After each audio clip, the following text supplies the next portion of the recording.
Hey guys, what's going on? Nathan here, bringing you another Team Fortress 2 video. In this video will showcase the Homewrecker, and I'm here to tell you if you should use it to destroy certain buildings, mainly sentries, because it is a very rare instance when you see a pyro go after a sentry while ubered with a Homewrecker, and I'm here to tell you if that's like the best logical choice, if it's really effective against sentries and the like. So, as we all know, the Homewrecker has 100% damage versus buildings.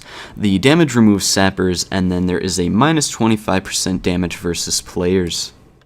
So I've done some testing with a couple of friends on SD Doomsday, where one friend was an engineer and then the other was a medic, so that I could be ubered while I went after my friend's sentry. So what you'll see here is that my friend sort of set up his sentry around the corner, and then I would go after it while ubered. And you'll see here, I'll actually put the first clip right here of how it is very good, and just watch this for a second.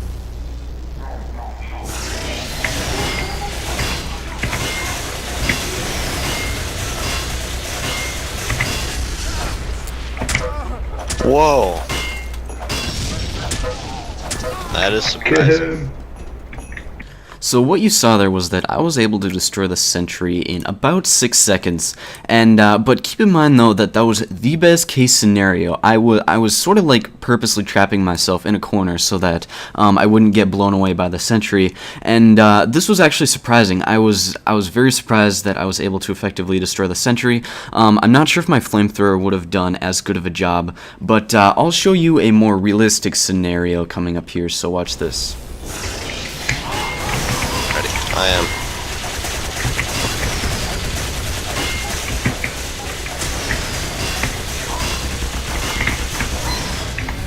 am. Okay, damn.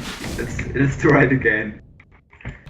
And that's what you'll find if you try to take out a sentry with this weapon on the real battlefield. So, as I said before, that first example was the best case scenario. I was able to pin myself against the wall so that I'm not pushed all over the place, but on a real battlefield where there isn't that wall for you to walk into so that you're not pushed around, that's what you'll find. You'll try to get as close as possible, but usually the sentry just blows you left and right and you can't get a good hit on it. And for this weapon to be effective against sentries, you need to have continuous hits. That's just a huge part. And with your flamethrower, at least it's a little bit more distance, but I'm not really sure. Flamethrowers aren't used a lot against sentries, so I'm not very experienced in that matter. But like I said, I mean, the sentry just blows you around, and with your flamethrower, at least you would be able to be a little bit more distance and be able to still attack it while the engineer was turtling it, so that you're not just completely useless and just getting blown around. Oh my god, I need to take a breath. Okay, so here's another example of when things go right. Okay, damn. Kill him. And then another more realistic scenario.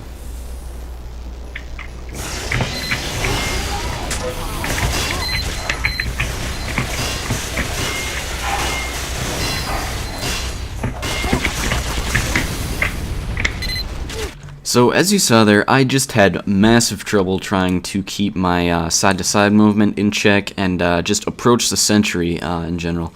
So that's, I mean, once again, it's very, very situation-based, or rather the location of the sentry matters a lot, depending on if you can control your movement. And in my opinion, that really is the biggest factor for this weapon. Now, I also did record other stuff, so here's actually a clip of destroying a dispenser versus a sentry.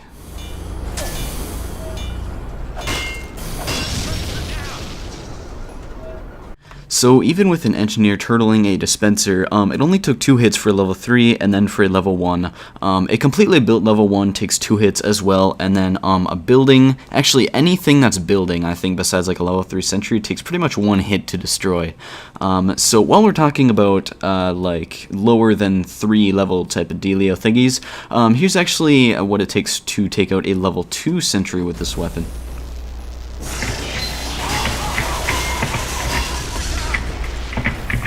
Kill him. That was really quick.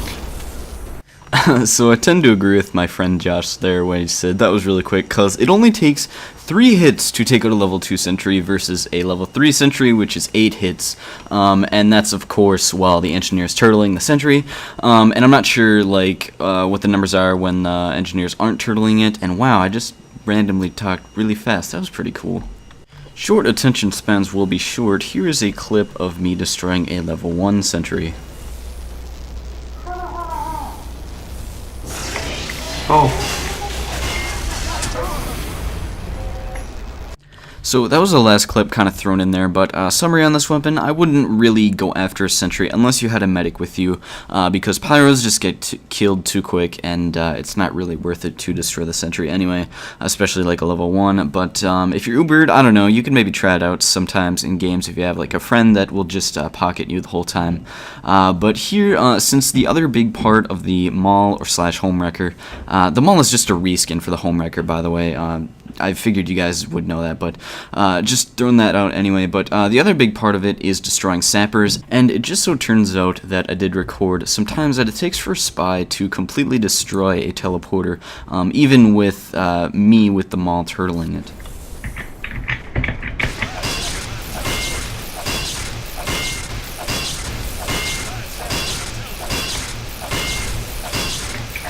I think you can't hit fast enough. So it turns out that that took about 13 seconds for the teleporter to be completely destroyed, even with me camping it.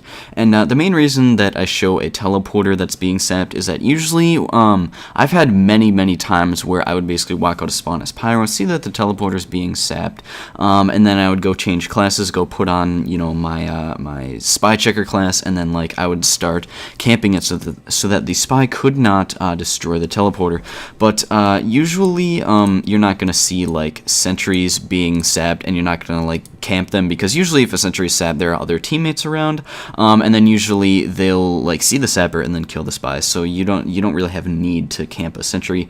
And then like a dispenser is just, I mean, like a dispenser is not really worth that much, and dispensers are usually either at spawn and they're not really being sapped, or they're just, you know, right next to the sentry where there will be teammates around.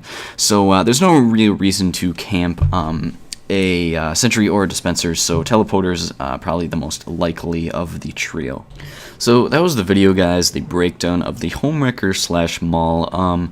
Yeah, I mean, I hope it was kind of organized. It seemed disorganized at times, but there you go, kind of like some logistics and stuff of the whole weapon. And if you guys liked the video, please leave a rating. I really appreciate it. And subscribe for more TF2, because I would bring lots of that. And I do have some good videos planned for this week. I actually got like a list. One night I was just lying in bed thinking of like, oh, what can I do for a video tomorrow? And then I just started jotting down ideas, and it was just awesome. So anyway, I'll see you guys in the next video. Peace out.